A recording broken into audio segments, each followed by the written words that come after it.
What's up mga repa? This is Kuya Niki again, nagbabalik, and today tayo nagluto ng pork binagoongan with talong. So sa video na to, ibabahagi ko sa inyo ang aking diskarte at step-by-step procedures kung paano lutuin ito. So paano mga repa? Tara, samahan nyo ko muli at atin ang lutuin ito.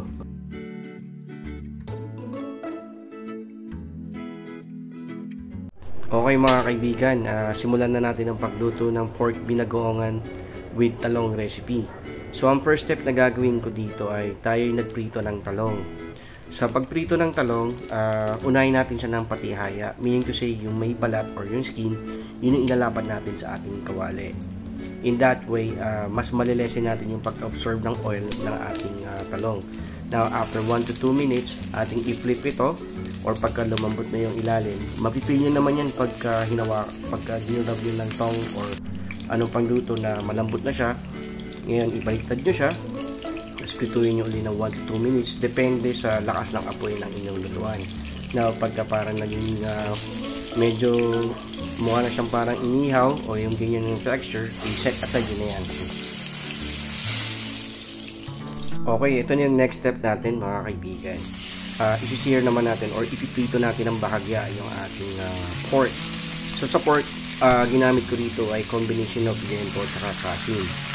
So kasi kapag pure liempo lang siya, bukod sa mahal, para sa akin masyadong mamantika siya, kaya hinaluan ko siya ng asin para may mga laman pa siya. So nasa sa inyo yan, pero mas masarap talaga yung talagang nagmamantika. So ito, piniprito natin siya, tapos titimpla natin siya ng pamintang durog. Sa pamintang durog, to taste yan, pero kung gusto nyo ng measurements, siguro nilagyan ko siya ng mga 1 to 2 teaspoon na ground black pepper or yung pamintang durog. So, ayan, nagtubig siya kasi sobrang dami ng aking nilutong karne. Nag-render siya ng sarili niyang fats dito. Ngayon, gusto kasi natin mangyari, maprito siya pero nagtubig. Kaya later on, ang gagawin ko, babawasan ko na lang yung tubig niya at gagamitin ko yung nakuha kong katas dito or yung pork broth mamaya sa palambutan. So yan, babawasan ko siya mga kaibigan. Set aside ko lang at gagamitin ko yan sa pampalambot later. Masasabi ko sa inyo, itong nilutoong pork binagoongan recipe ay talagang pagkasarap. Pwede mo lang ihalo to sa sa manggang hilaw. So ayun, pinakita ko pala yung pinaglagyan ko ng pork broth na later on ay gagamitin natin yan. So once nag-evaporate na yung liquid dito, maglalabas siya ng sarili niyang mantika din. So ito ang gagawin ko dito, pipituin ko siya sa sarili niyang oil, though kanina naglagay ako siguro ng mga 1 to 2 tablespoon ng mantika o yung natira kanina sa pinagpituan natin ng talong. So ito, pipituin natin lang to sa sarili niyang oil. Pagka mukha na siyang semi-lechon kawali, okay na yung ganung texture. So, pwede naman kayong gumamit dito ng direktang design nyo na lang para yung pork natin malambot na malambot. So ginawa lang natin tong step na to kasi gusto natin parang in a way lechon kawali style, at saka mas lumalabas yung kanyang flavor pagka ginagawa natin yung ganito na pagsisiw or pagpiprito ng bahagya ng ating pork. So yan, talaga nawala na yung liquid niya at lumabas na yung oil niya.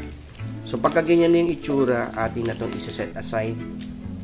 Then pagka nakuha na natin lahat yung pork natin dito, dito na tayo mag-i-start ng ating paggigisa or pagsasaute. Sa paggisa natin dito, inuna ko dito yung ating bawang. Gumamit ako dito ng isang bulb, or meaning to say, siguro mga 9 to 10 cloves of garlic or 10 o 10 pirasong bawang. Ngayon, pag medyo pumutok na yung amoy niya, huwag na natin antayin siyang matusta. Ilagay na natin dito yung ating sibuyas. Sa sibuyas, gumamit ako dito ng isang large size na sibuyas. So, ayan, tapos sinalina natin siya ng 3 pirasong kamatis. Hindi ko tinanggal yung buto rito. Para sa akin kasi mas masarap pagka as is lang yung kamatis. So 3 piraso nating hiniwa yan.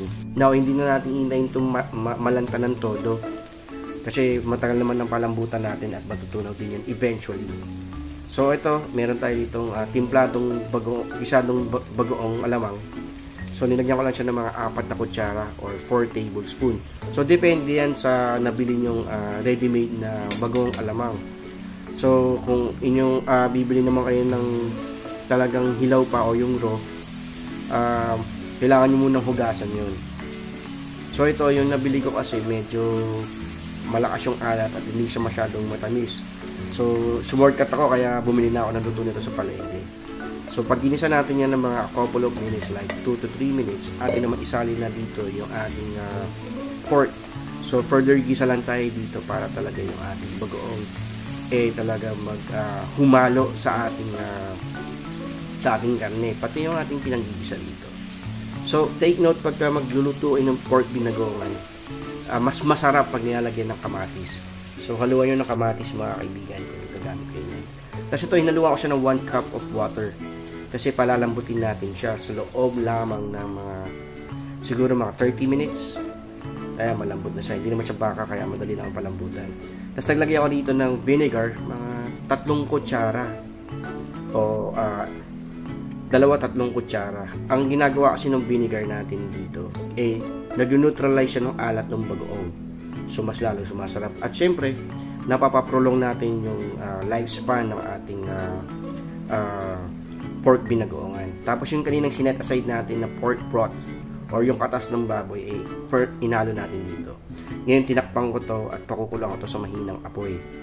So, ang gagawin kasi natin dito ay palalambutin natin yung ating pork. Ayan. So, ganito lang ang pagluto niyan mga kaibigan. Ito talaga yung masasabi ko sa inyo yung pagkasarap. Pwede nyo nga ihalo nga. Sabi ko nga, pwede nyo ihalo sa manggang hilaw So, ito, titikman ko siya. Titignan ko anong adjustments gagawin ko. So, medyo nabitin ako sa tamis. Kaya nilagyan ko siya ng 2 kutsarang brown sugar. So, nasa sa inyo yan. May iba kasing ayaw talaga ng sobrang tamis. O di siguro mga 1 kutsara na ilagay nyo. Para lang to balance the taste lang ng ating pork binagoongan. So, ayan.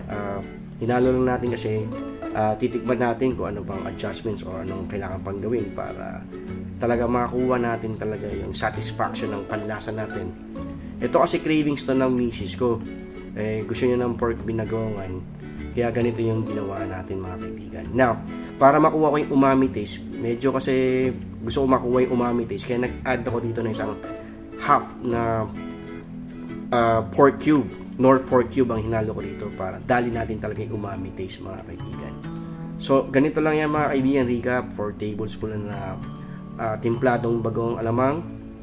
Kasi ito, naglagay ako ng siling haba. Kasi bitin yung aroma niya, bitin yung amoy. So, nilagyan natin siya ng siling haba. Para sa akin, ito yung nagpapabango rin, yung siling haba.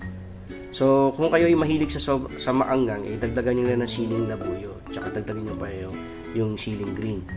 So, ito, pinapakita ko naman sa inyo dito sa video na malambot na siya, na kaya nang nguyain ng kahit sinong tao nakakain. So, ayan, pag natutusok na pag pork tender na yun yung pork, meaning to say, good to go na yan, ready na yan, pwede kainin mga kaibigan.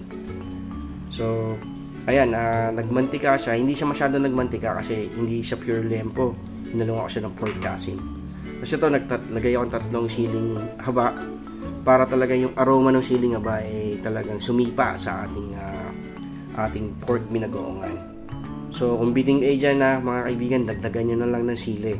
Kasi ito, sinali na natin dito yung ating piniritong talong. So, ito mga kaibigan, tapos na tayo magluto ng ating pork binagoongan recipe na may talong. Naway meron kayong bagong recipe na maluluto for your family. So, again, this is Kuya Nicky. Gusto ko lang magpasalamat sa inyo mga kaibigan, sa inyong support. Sana hindi kayo magsama manood ng aking mga vlogs. So, sa mga hindi pa nagsasubscribe, baka pwede na mag-subscribe and hit the notification bell para updated kayo sa aking mga videos. So, again, maraming salamat. Ingat po lagi tayo mga kaibigan. Thank you mga repa.